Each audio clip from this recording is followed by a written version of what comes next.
Recently, German Watch released this climate change performance index report in November 2021, and India ranked overall 10th, which is a good, basically gave a very strong performance. However, some experts noted that there were some disjointed policy initiatives. So, my question to you is, how do you propose India can strengthen its policies to promote renewable energy as a solution for resilience building and achieving long term targets? And at the same time, how do you ensure there is social development and equity in India's transition towards net zero? Thank you. Yeah. Thank you. I think we're a little late, but given the quality of presentations and the panelists, it was fantastic. About your question, I don't really believe that India had disjointed policies, but even if some gaps are there, usually as policymakers, we always respond to situations.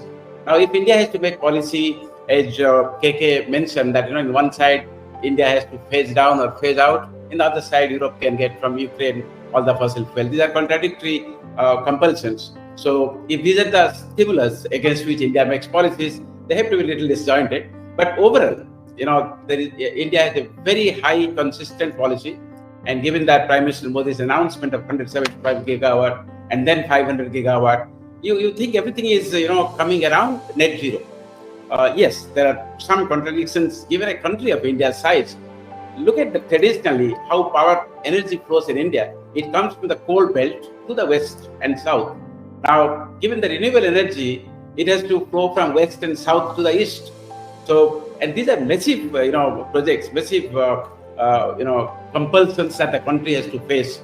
But then India, being a, very leader in, and given the Prime Minister is a very statesman in climate, talking of climate justice and talking of 500 gigawatt, talking of, bringing 1 billion tons of carbon and, lessening CO2. Given all those 5 principles he announced in COP20 at Glasgow, they are fabulous. So I don't believe that there are large inconsistencies in India's policy. That largely wave around the net zero thing by 2070. India has been very proactive, and as someone mentioned about, as Eric mentioned about the creation of International Solar Alliance itself was great. So how to ensure justice in this? In fact, India is the lead talking about climate justice.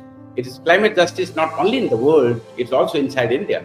If you say what is justice to a person from Assam or Odisha or West Bengal, they're the people who are dependent on coal economy. There will definitely be a different sense of justice than talking to someone from an industrial belt who benefits from more from the renewable energy.